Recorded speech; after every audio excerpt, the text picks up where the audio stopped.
in multidimensional poverty.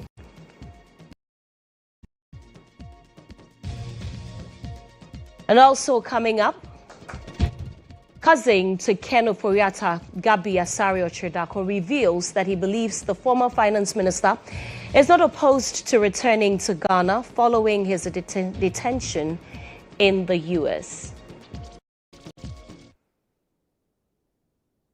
Later in business, the trade minister warns Ghanaians against fronting for foreigners in retail trade, rejecting claims that 70% of retailers are foreign.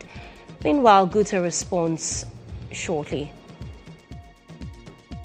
And later on the international front, President Trump is set to meet Zelensky as U.S. envoy sends ending war with Russia down to one issue.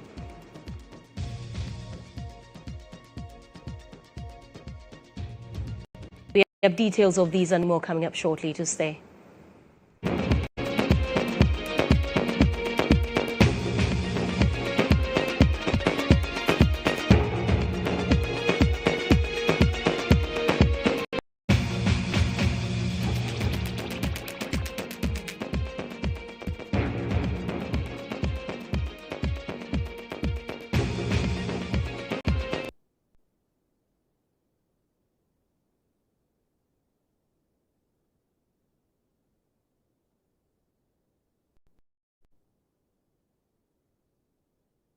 You're welcome once again to GHOne on GHOne TV. I am Serwaa Amihere. The news is streaming on Facebook, on YouTube and on X this morning.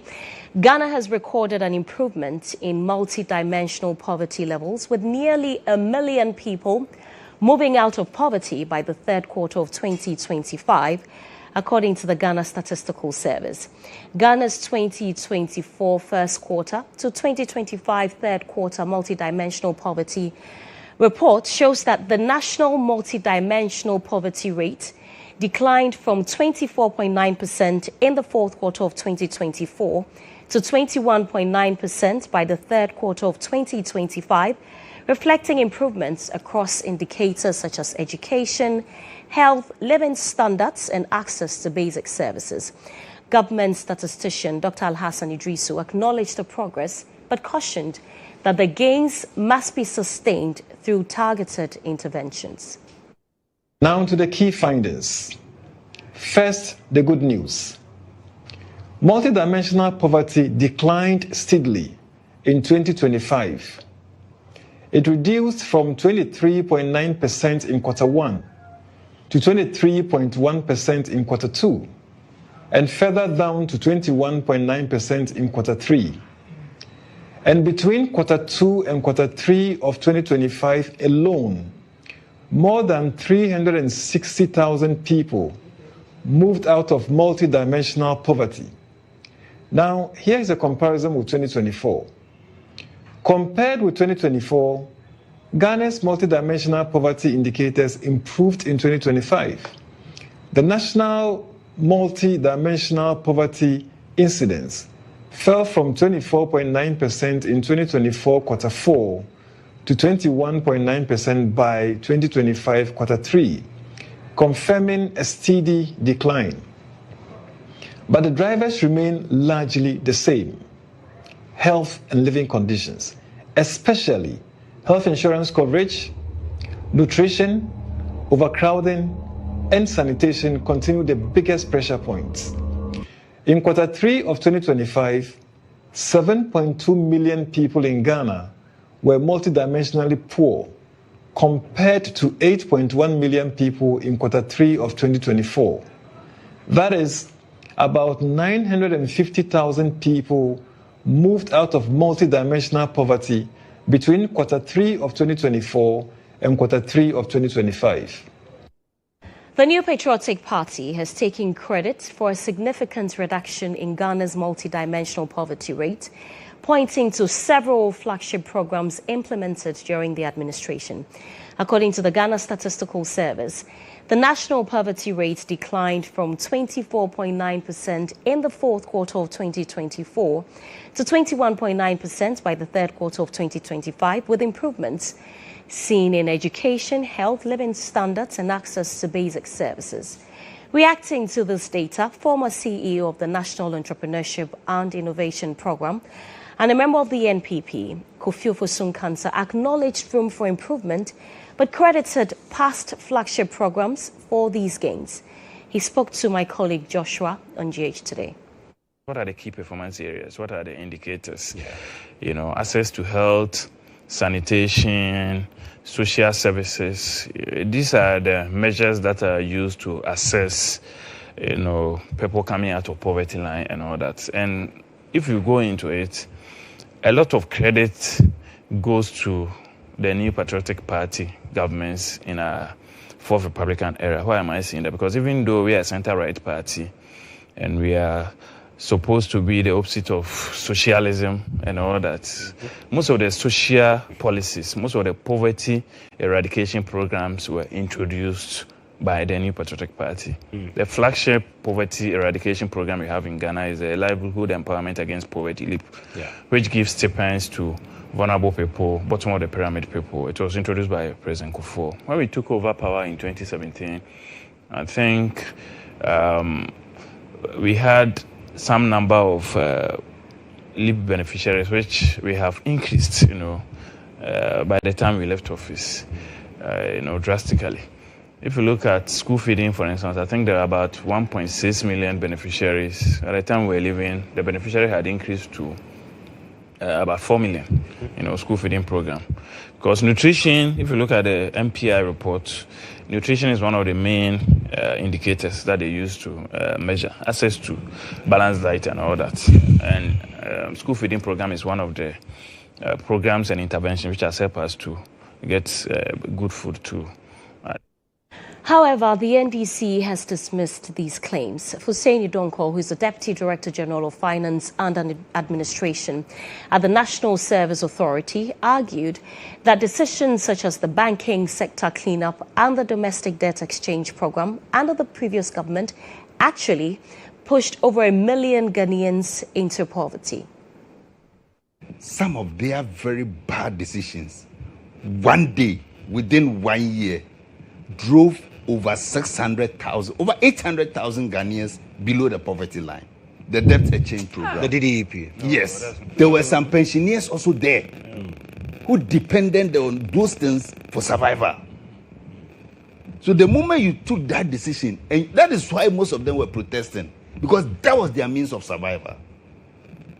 And then the banking sector cleanup was also another major blow. That drove a lot of people also below the how do we call it, the poverty line. So their actions alone was able to push over 1.2 million Ghanaians below the poverty line. So look at the statistics very well. You realize that in Q4 of 2024, when they were leaving, it was 24.9. When did Atufosin start paying most of the bonds? February, I think March, then I think June or something, August.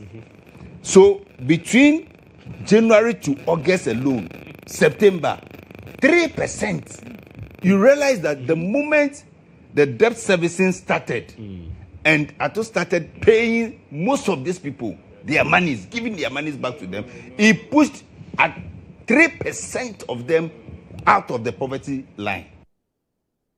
Let's have a conversation on this. Joining me via Zoom is economist Joshua Sebu. He's also a senior lecturer at the School of Economics at the University of Cape Coast. Mr. Senu, thank you very much for joining us. Now, I mean, if insurance accounts for majority of all of this, how sustainable is it then? Does it mean that we are all one step away from poverty if health insurance goes away? Yeah, so thank you very much for having me on this program, and greetings to everyone. So if you look at Mr. Sebu, I cannot hear you and I cannot see you. Can you hear so if you can position yourself properly and your camera. Okay. I think that I have the room is quite dark. Yes, the room is very dark, so I can't see your face. Sorry about that. Apologies. Maybe for like this for now. Okay, but I mean, it's fine. We will manage it as we go. So please answer the question. Yeah, so insurance being the largest contributor to poverty or to the multidimensional poverty means access to that has been very low, or coverage. You know, we have people buy insurance, but when it expires, then they are not able to afford. But however, we shouldn't only look at it in isolation. We also have to look at the health, the general health situation, because the insurance is a social protection program. Right. So if people are able to afford or not. However, if you look at all the other issues, why do they need the health insurance? To attend hospital for to take care of their health issues. So if people are able to afford that, I mean, go to hospitals and being taken care of and don't seem to buy insurance, then maybe there's no problem. So we probably have to look at the statistics on health issues also, or health access as against health insurance. And also, are people moving into private health insurance, or is it that it's just that they are not having any insurance at all?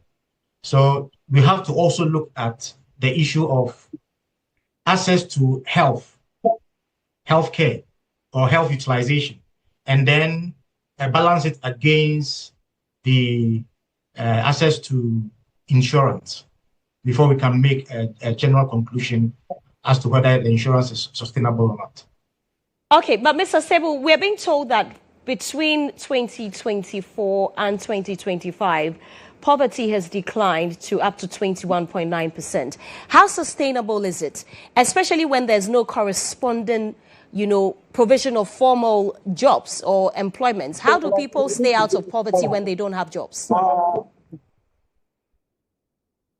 Yes, so if you take a look at how the multidimensional poverty is measured, it's measured across several indicators, not just income. This one doesn't even have to do with income. Right. So we have employment is one side, education is also one side of it, and they also have health. So given this health and then education, education is just one component. Employment can also, yes, we need income to be able to afford most of these other indicators that are mentioned, or that we get within the measurement of multidimensional poverty. So if you take a look at it, sanitation. For sanitation, it's about how you take care of your environment. So if people are taking very good care of the environment, that could also push people out of the multidimensional poverty. Housing, yes, we have housing and overcrowding. Are people being overcrowded within the environment, the houses they live in? And what type of materials are they using for their housing? If it's not improved, we know that when you build now, you don't do much on it. So it's more of what the materials that are being used. We know over the years, good materials are being used in our buildings. Okay. In our buildings. So all of these, there's a balance. They have to look at all these other sections and not only one aspect to be able to say that will people be driven more into poverty, or is it sustainable or not? By giving all these other policies that have been done since the previous government into this current government, in terms of the policies, as long as these policies are maintained, as long as the road constructions are done from the poor areas into the the urban areas, so that farmers can move their items, we have people who can have access to the farmers, then it means that these farmers will be able to get the necessary resources they need and be able to cater for all these other indicators that we are talking about. All right. Thank you very much for speaking with us. Joshua Serwaa is an economist and a senior lecturer at the School of Economics at the University of Cape Coast. Let's do some politics now. The 5 presidential aspirants of the NPP are expected to sign a memorandum of understanding today, Thursday, pledging to uphold the collective interest of the party and support the eventual winner of the presidential primaries. They are former Member of Parliament for Asin Central, Kennedy Amihere, a former Minister of Food and Agriculture and Member of Parliament for the Abetifi constituency, Dr. Brian Champon, a former Vice President and 2024 presidential candidate, Dr. Baumia, a former Minister of Education and Member of Parliament for Bosomtwe, Dr. Yao Osei Educhum, and a former General Secretary of the NPP, Kwabena Ejapon. Now, the signing of the MOU, also dubbed the Peace Pact, is part of the Presidential Elections Committee's efforts to ensure a peaceful and harmonious primary process for the flag-bearer elections slated for Saturday, 31st January 2026. My colleague, Calvin Powell, is at the Alisa Hotel where the signing is due to take place and joins me with more. Calvin, thank you very much for joining us. Have you spotted all the aspirants? And what is the environment like, especially because of how chaotic and acrimonious the campaign has been? Okay, so the former vice president, Dr. Muhammad Baumia just made an entry. Before he come in here, the rest four were already seated. The first person to arrive here was Dr.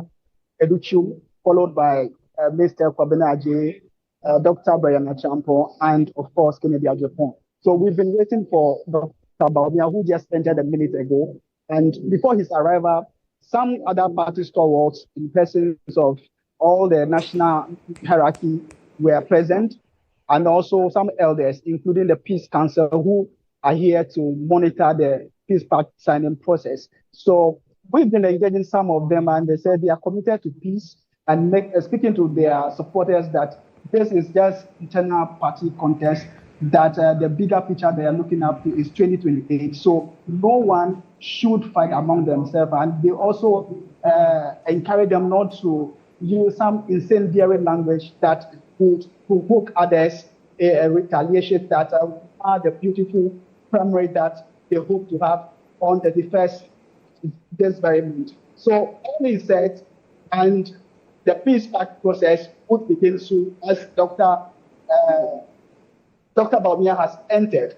Let me also mention that I spotted former Speaker of Parliament, Professor Michael Quay, who mentioned that this contest is not a contest, it's just a way of selecting one person to lead the party. So he believed that whatever that will go on here will be carried on to the 31st, and they hope to have a peaceful primary to select that one leader who will lead the party into victory 2028 general elections.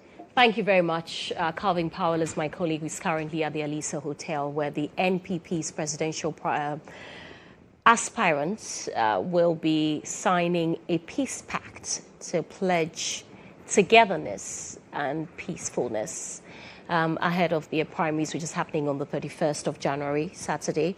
And you should tune in to the EIB network online and on air for an exclusive coverage of that primaries. Away from that, a majority of Ghanaians believe the country is finally on the right track, according to a new nationwide survey released by the Institute of Economic Affairs, Ghana. Now, coming off a transformative 2025 that saw a change in government and significant macroeconomic shifts, the poll offers a first look at the public's mood under the new administration. The survey, conducted between December 20 and 28, 2025, across all 16 regions, reveals a growing sense of optimism. Now, 58% of 1,022 respondents expressed that they are happy with the direction of the country. Now, despite the majority view, 34% remain unhappy, citing ongoing socioeconomic challenges. A small margin of 8% remain not sure or hold no opinion on the current trajectory. The IEA attributes this boost in confidence to a significantly improved macroeconomic environment in 2025. Now, while the Institute acknowledges that many socioeconomic challenges remain, the data suggest that the policies and leadership style of the new government are resonating with a clear majority of the populace.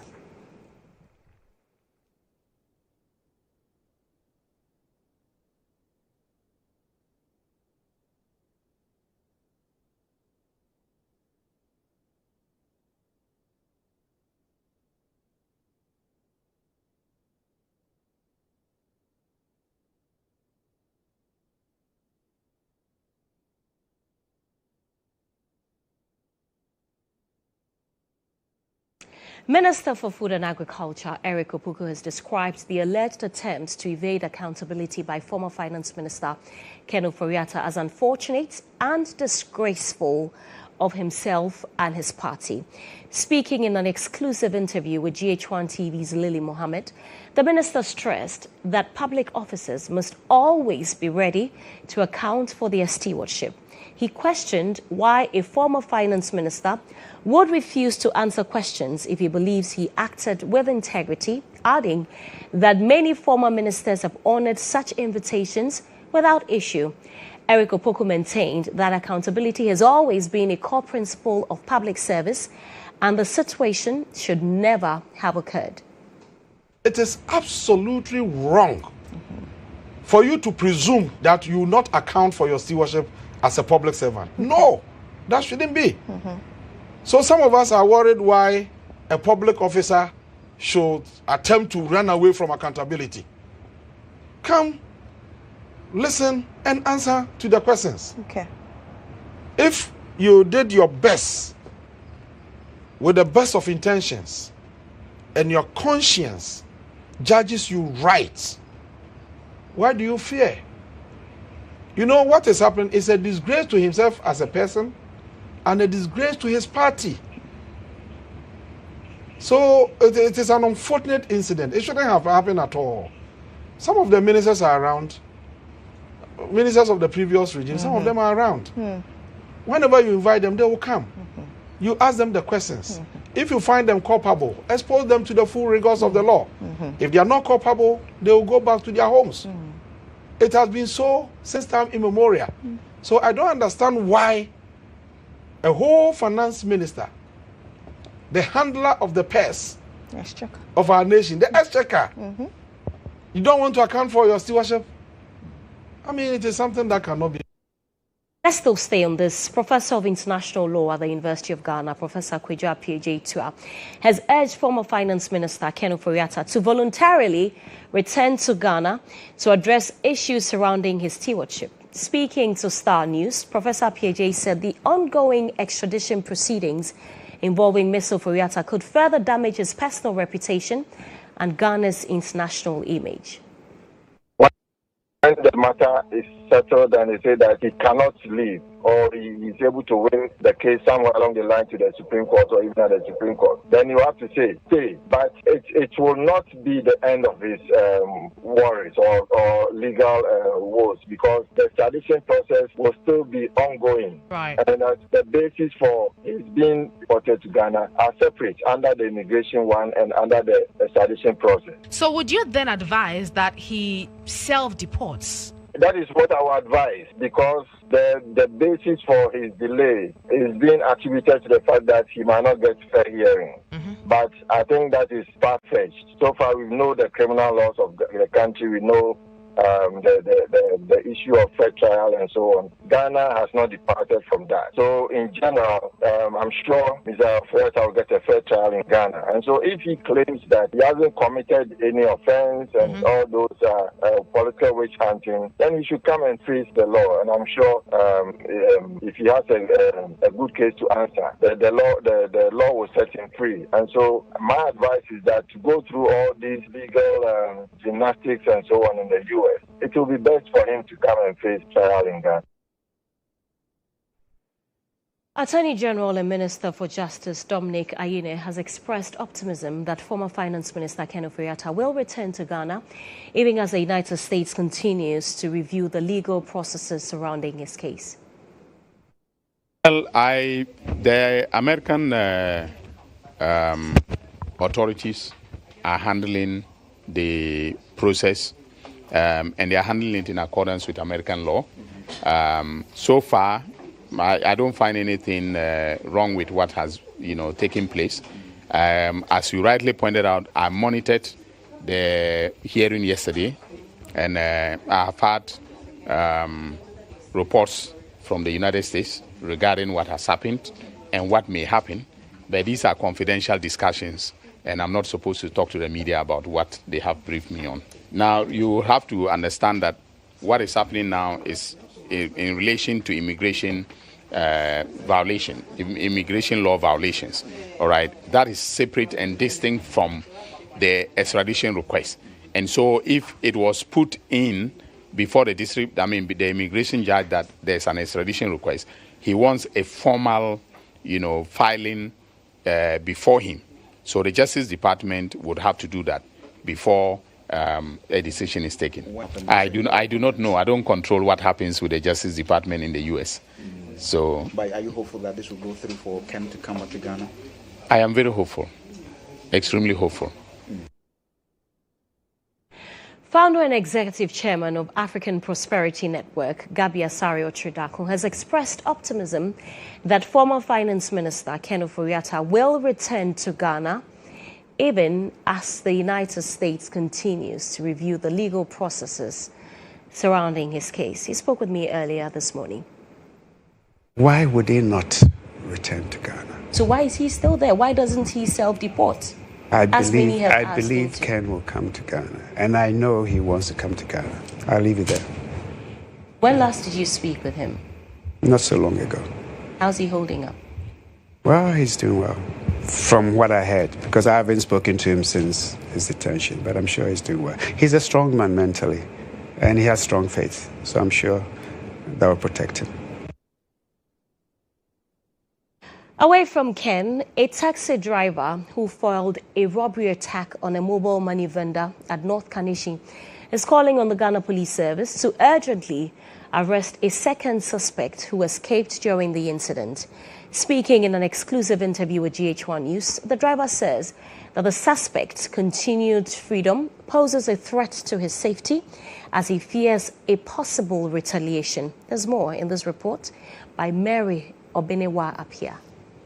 On Tuesday, 13th January, a taxi driver intervened during an attempted stealing on a mobile money vendor at North Kanishi. Eyewitnesses say the suspect stole from the mobile money vendor and attempted to flee the scene when the taxi driver drove his vehicle into their path, disrupting the robbery and preventing their escape. One suspect was arrested at the scene, while another managed to flee. So when I spotted the thieves, I stopped what I was doing, jumped into my car, and chased them from Fadama to Dakuman Junction.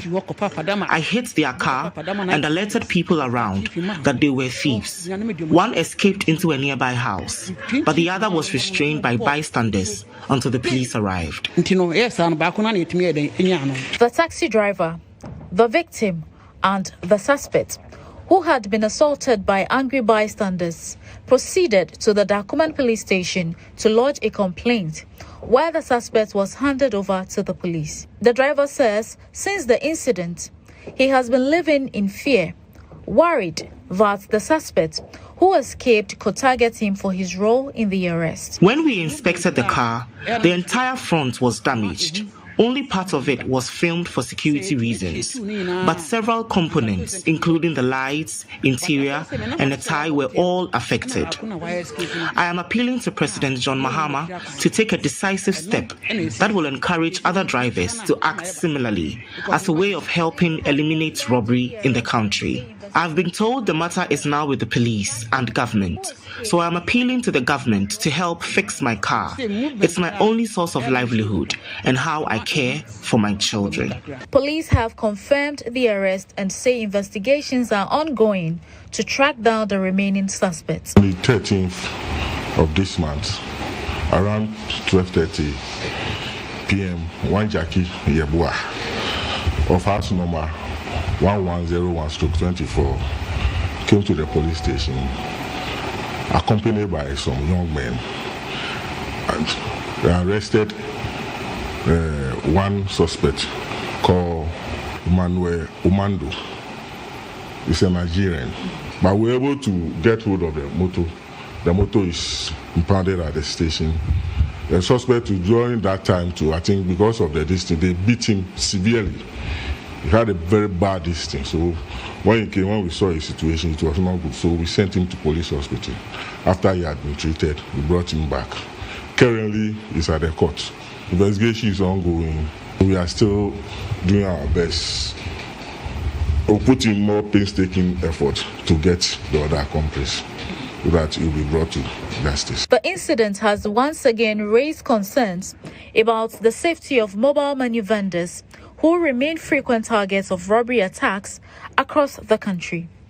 For GHOne News and Star FM, Mary Obenewa Apia.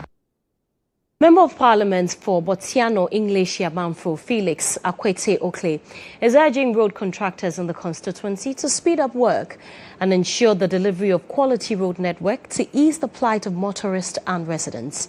The Member of Parliament made the call during an inspection of ongoing road projects, assuring residents of his commitment to improving infrastructure, and later urged school authorities to adopt a strong maintenance culture to protect public investments in education infrastructure. Our road network is one of the major challenges in the Botiano English Yamanfo constituency to ease the burden on residents and motorists. Member of Parliament for the Botiano English Yamanfo constituency, Felix Akwete Okle, is stepping up efforts to improve road infrastructure in the area. The Member of Parliament has awarded new road contracts and inspected ongoing road projects, assuring residents of his commitment to improving infrastructure while charging contractors to deliver quality work on schedule. One of our major challenges is our road network. When you come around, you will hardly find 2 kilometer continuous, 2 kilometer third. So I took it on myself. And I said, no, we have to do something about it. And that is what is manifesting today. Just as the engineer said, we've been able to lobby for 20-kilometer road for the entire constituency, not for the entire stay of the NDC, but for a short period, we'll be able to execute that 20 kilometer and we'll follow more, we'll get more. And that 20 kilometer has been equally or equitably distributed. Beyond roads, the Member of Parliament turned his attention to education, where he urged school authorities to adopt a strong maintenance culture to protect public investment in school infrastructure. He donated close to 2,000 school desks to the English Yamanfo Senior High School and the Christian Methodist Senior High Schools, both located in the municipality, reaffirming his commitment to improving teaching and learning conditions across the constituency. Lack of furniture. His Excellency John Dramani Mahama is bent on keeping the double track system, and without chairs and tables, how can he do that? So this is an initiative that he is putting in place to make sure we will not say the double track will be thing of the past. You heard the headmaster saying it, and it is clear to all of us.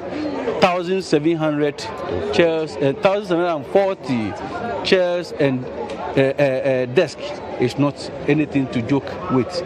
We have asked them to take good care of it. We have asked them to take maintenance culture as one of their policies to maintain it. The municipal chief executive for the area also urged residents to support developmental initiative in the area. Pay more support. Say ya you say kwan dia dia nema want to be very happy. Say happy so ajubrembra na mo report through the channel. Na hwe say na ebeka na GHOne betumi akoso jojo. The initiative by the Member of Parliament reflects an important step towards delivering lasting improvements in roads, schools, and other critical infrastructure across the constituency. You're still watching Newsroom on GHOne Television. Stay with me. After the break, there's business, international, and sports news for you.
GHOne TV, I am Serwaa Amihere. Let's bring you the latest in the world of business. The Business Brief is brought to you by CompuGhana, passion for technology.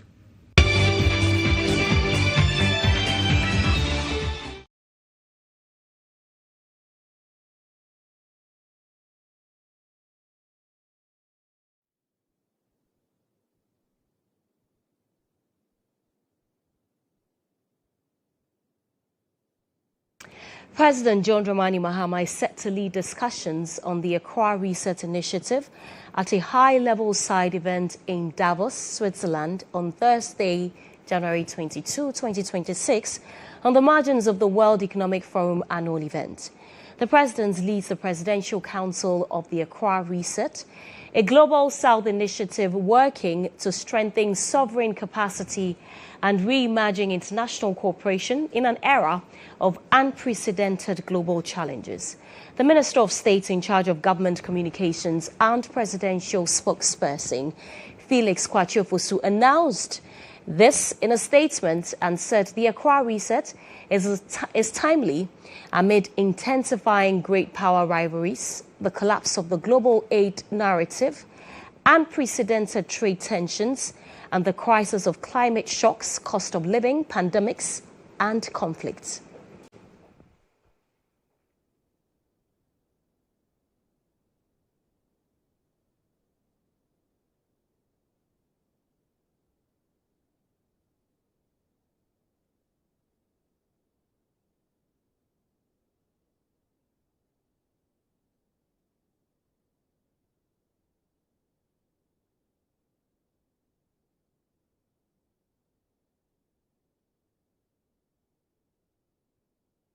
The Minister for Trade, Agribusiness and Industry, Elizabeth Ofosu-Adjare, has assured that prices of cement will not go up despite concerns by real estate developers and contractors about a possible hike.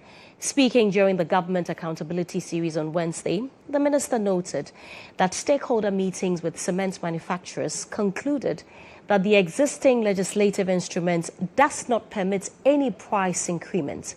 She added that no manufacturer can increase prices without and outside the finalized agreement. It's in force. It is on the power of the ally that I met the cement manufacturers and told them exactly what the law says. I don't need to belabor the point. The best part is the fact that we all agree that we could not increase cement price, and that's what it is. But if you want me to delve a little deeper, you need to state your ex-factory price at the beginning of every month, latest by 8th of the month. And so long as nothing of that sort had been done, nobody could change the price.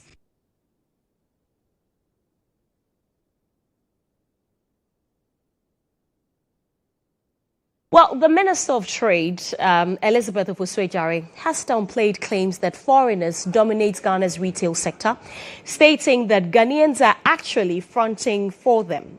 She emphasized that enforcement of laws restricting foreign involvement is challenging because of this practice. According to her, many foreigners operate through Ghanaian proxies, making it hard to identify and sanction them. The minister urged Ghanaians to stop enabling foreigners and instead let them operate openly, making it easier to take action. She also highlighted that certain sectors like petty trading and market operations are reserved exclusively for Ghanaians under the Ghana Investment Promotion Sector Act, Act 2013, Act 865. Her comments follows a purported report indicating that 70% of foreign dominance has been seen in the sector.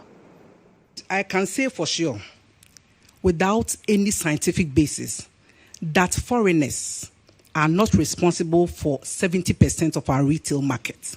I don't need rocket science. I just need to go to the market and scan around and see how many retail outlets are manned by foreigners. 70%, I don't know where that statistics is coming from, and I don't think that it is correct. I would not deny the fact that there may be a few people in the retail trade. But this is what happens. Even those people in the retail trade who are foreigners are being fronted by Ghanaians. If you enter the shop right now, you see a Ghanaian sitting down.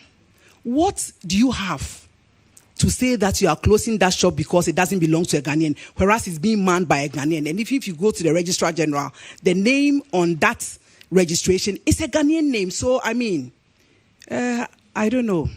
But what I can say for sure is that if Ghanaians don't want foreigners in the space, we can fish them out and sack them. But so long as we keep fronting for them, registering for them, there is nothing anybody can do.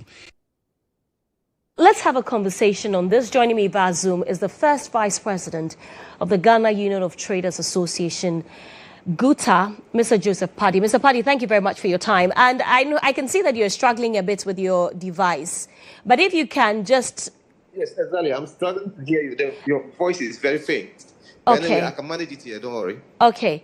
I'm sure that you listened to the Trade Minister. She said that the purported 70% of foreigners engaged in retail trading, which is exclusively supposed to be for Ghanaians. That the most Ghanaians are fronting for the foreigner. Can you hear me? Mr. Paddy. Yes, I heard what the minister said. He said most Ghanaians are fronting for businesses, which might not be wholly true, because even fronting is a crime. In the GIPC law, when you front for a business, it's a crime. So when the minister said Ghanaians are fronting, to me, I don't really share in his assertion. But let me ask you this, Mr. Paddy. Hold on. Let me ask you this. And then he also spoke. Are you saying that... Hello, Mr. Paddy. Can you hear me? Yeah, I can hear you now. Yes. Come again. Mr. Paddy, you know, if possible, let's go off Zoom so that... Mr. Paddy, can you hear me? Okay. It's difficult hearing you, so let me go off Zoom. Then you can do online. Yes, okay. I mean just switch off the camera and let's talk on phone. Let's do the audio, okay? Mr. Paddy, we apologize for that. Unfortunately, we cannot connect with Mr. Paddy. He is the first Vice President of the Ghana Union of Traders Association, and our earlier reaction from him is to suggest that he does not agree with the Trades Minister's assertion that companies or businesses are being fronted by Ghanaians. Mr. Paddy, can you hear me now? I can hear you, Marisol. I can hear you. Hello, Mr. Paddy. I can hear you clearly. Excellent. So you are saying that you do not agree with the minister's assertion, but are you denying totally that Ghanaians do not front for foreigners at all? Yes, that's what I'm saying. That fronting is a crime. Look at the GIPC law. Fronting is a crime. So if you see any Ghanaian fronting, and like she's saying, that the law must catch up on that Ghanaian who is fronting. Because fronting is a crime by the GIPC law, that if you front for a foreigner. And he also made mention that Ghanaians go and sit in the shop and they're the foreigners. But let's find out, the same Ghanaians, are they the ones signing the signatures from the company? They don't sign the checks from the company. So it must not be wholly true. So, like I said earlier on, fronting is a crime. So if you have identified a Ghanaian who is fronting for a foreigner, the law must catch up on them. And then look at the malls that is around us. Look at the shopping malls. All the shopping malls we are talking about now, the China malls, and they are all for foreigners. But the issue here is that we are not saying foreigners should not come and do a retail business. But there are some work that is preserved for Ghanaians. That they are saying, as for a foreigner, you have no intention, you have no way of going there. And the law also says that if you're a foreigner, you want to go into retail trading, you must bring a capital of 1 million, employ 20 skilled Ghanaians. But what we've seen these foreigners doing, that they'll go and bring this kaya, the one we call them porters, head porters, and they go and register them as their employees. And the law must catch up on them. So we are saying that the work that is preserved for Ghanaians, like hawking, so no foreigner should do hawking, betting, no foreigner should do hairdressing, no foreigner should do a taxi work. But you can see that almost every foreigner is doing these taxi works and this hawking. And a foreigner, if you want to go into retail, we are saying bring 1 million, employ 20 skilled Ghanaians. But these foreigners that you see them in the market space, they've not employed Ghanaians, even 2 Ghanaians, or more or less than even bringing 1 million capital injection into the country. So these are the challenges we are having. What in your view should be the steps that the ministry should take to curb this? The ministry see, when you give a certificate for a foreigner to come and trade in your country, you must be able to monitor the activities of these foreigners. You must be able to evaluate their work. But the issue is that we see that they don't monitor the activity. A foreigner came in the area of production, say, I'm going to produce slippers, the one we call Chalewose, and lo and behold, he's importing slippers into the country. But you gave a certificate for production, and now the person is doing importation. So these are the challenges we find in the market space. Okay, and but in the market that is what you expect of the ministry.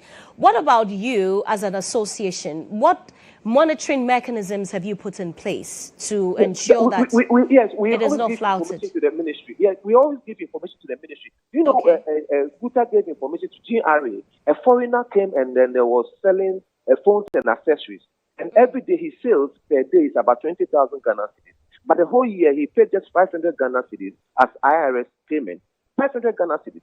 So we reported this case to GRA and then run down on him. He was asked to pay over 3-point-something million in taxes. So they not only do they come into the retail sector, they also invade taxes in the country. So these are the difficult. So we as Guta, we as an association, we will give the information out. But it's the ministry who is supposed to cut the whip. We can't take the law into our hands. So we will give you the information because we are in the market with them.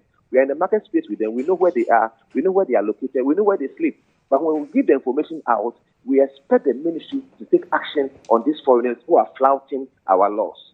Thank you very much for speaking with us. Mr. Joseph Paddy is the first Vice President of Guta. And that's it for business news. Coming up now is the latest in the world of sports with Mrs. Bukari. Business Brief was brought to you by CompuGhana, passion for technology.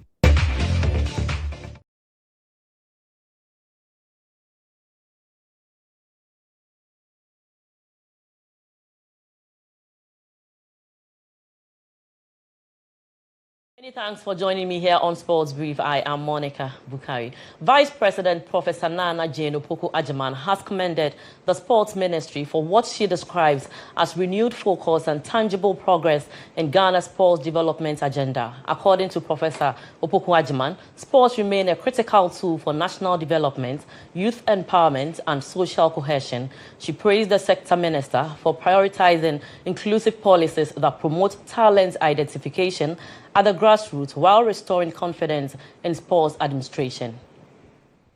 Particularly happy to note the value you are attracting to our image as a country. Because sometimes, people get to know a country not so much because we developed the vaccine or we did this or that, but because of sports. So sports is very, very important for us. And so raising the image of our country, all of us, is very, very important for us. I mean, in your achievements is to ensure that there's security,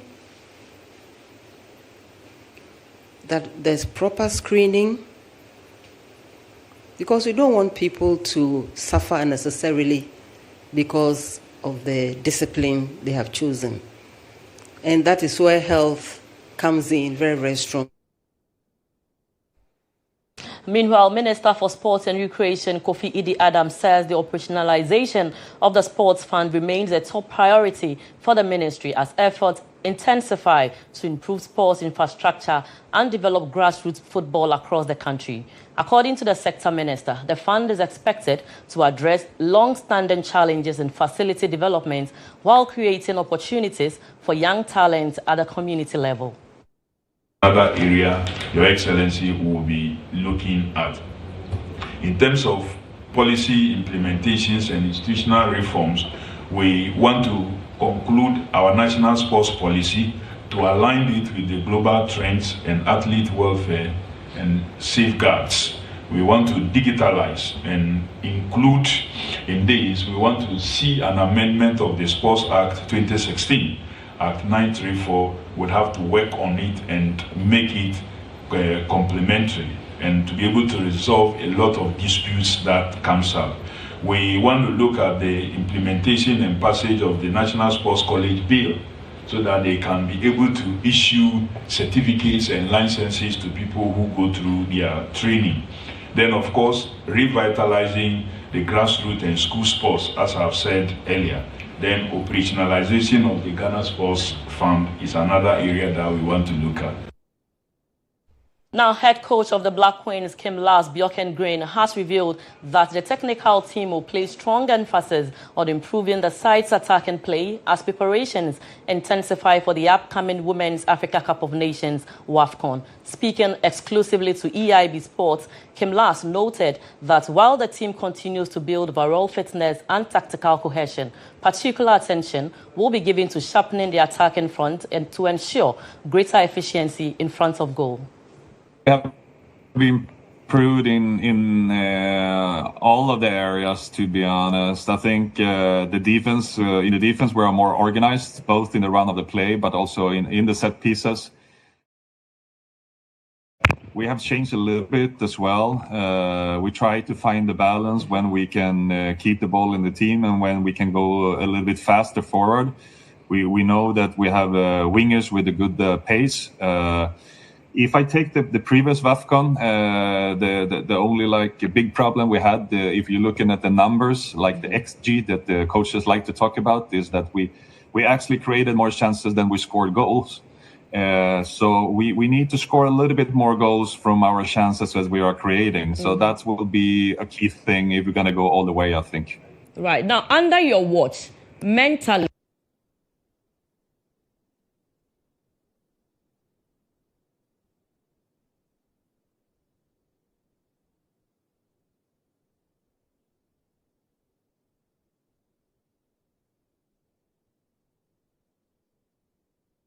and that's all for sports. My name is Monica Bukai.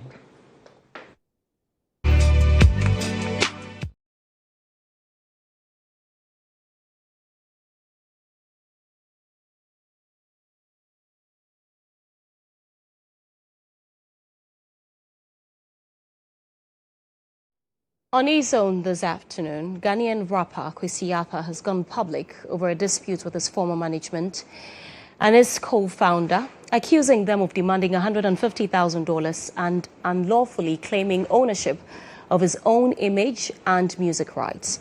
In a statement on social media, the award-winning artist said the claims relate to a project he is attempting to release independently despite having no professional relationship with the label since his debut album, Son of Jacob.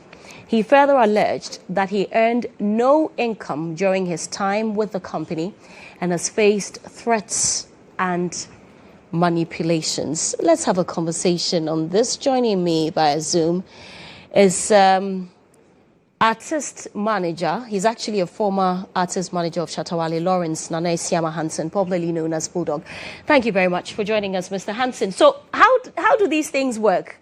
When an artist signs onto a label, do they sign their image as well? Please let us understand. Yes, thank you so much for the opportunity to speak. Yes, when an artist signs a deal, they sign everything. Because the image is part of the marketing. What do I want to refer to? The marketing strategy or marketing tools that you need to sell the artist. You're not just selling your or putting out your voice. Everything else is important. Everything about you, your likeness and everything. Please. Because before you signed, go on, please. Before you signed that deal, nobody knew you. Right. So yes, your image, likeness, and everything is part of the contract. Yes. When you say image, likeness, you mean photos they have taken or their face as it is naturally? No, your persona, yourself, the whole human being. So once you exit, if I understand you correctly, once you exit that label, your image is supposed to disappear. You are supposed to disappear. Is that what it is? No, not necessarily. Every contract has a lifespan, right? Or a time frame. You are a lawyer. You will understand this more than me. But I mean, every contract has an expiry date, Absolutely. right? And at the juncture where you finish your contract, then you no longer have any obligation with the people that you are done with. You have no obligation. Now you can carry on and do other things. I see. So in this case, what do you reckon has happened? Is it that there's still existing contractual obligations remaining that haven't been fulfilled, or there's just some conflicts that the two parties have not been able to resolve? Okay, so I think definitely there are conflicts that they've not been able to resolve. But this is not the first time Kwesi has gone out to rant about stuff like that. The situation is a bit unfair towards the management team because they have not spoken yet. So we do not know the intricacies involving this whole issue. Kwesi can only speak, and I realize that he's bagging a lot of sympathy, and public sympathy, and if we are not careful, we might crucify the management team for not knowing their side of the story. Again, but Bulldog, as an artist manager, let me ask you this: do these management or owners of these record labels, do they explain the details of the contract and the consequences to these artists before they sign them up? Because I forgive me, I don't know who would willingly want to give up their image and say that take all of me, take my entire being, I'm putting it into your hands. You determine what I do with it, even after I have left the label. Do they explain it to them, or you just take advantage of them because you think that they are young, they are naive, and they are desperate to get some form of management? Okay, so let me put it this way, right?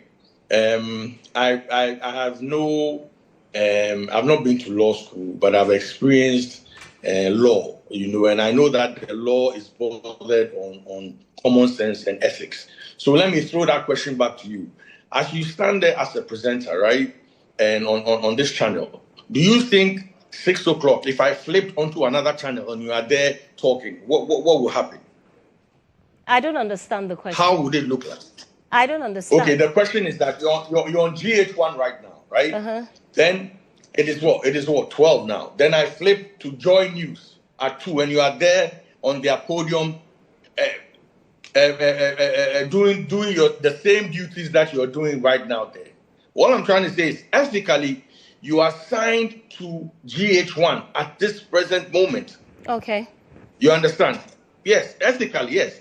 Although nobody, if I ask you to bring your contract right now, I'm not sure it's even written there that, you cannot do this and do that. But you know that once you are a presenter or a TV host on GHOne, you cannot be running up and down. Now, come and answer your question, right?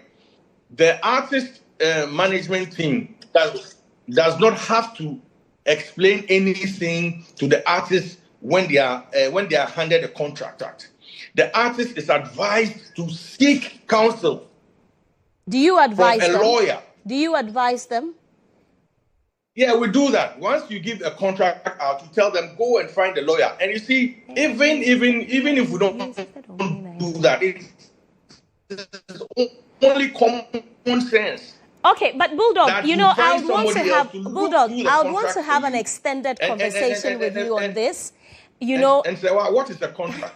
Hold on, Bulldog. Okay, but I mean, I'm just, because of time, I have to wrap up the news. But I'd love to have an extended conversation with you on this.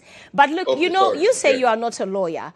But even when the police arrest someone, they ask them, do you have, or you are allowed to have access to a lawyer? If you don't have, the state will provide you with one. If you sign an artist and you claim that you advise the artist to seek the counsel or the advice of a lawyer, and you have said that these people, nobody knows them, they probably do not know any lawyer, do you make an attempt to provide them with a lawyer at least? Or that one too, you don't have the right to? But you are comparing apples with oranges. You see, what you just said is an arrest. Signing an artist is not an arrest. And at the time you are being arrested, you are read your Miranda rights. That's what it is. Unfortunately, Bulldog, I have to go. I'm so sorry. I have to go. But I'll call you tomorrow morning for an extended conversation on this. Bulldog is an artist manager. Yeah. Let's do some international news quickly before we go. U.S. President Donald Trump will meet Vladimir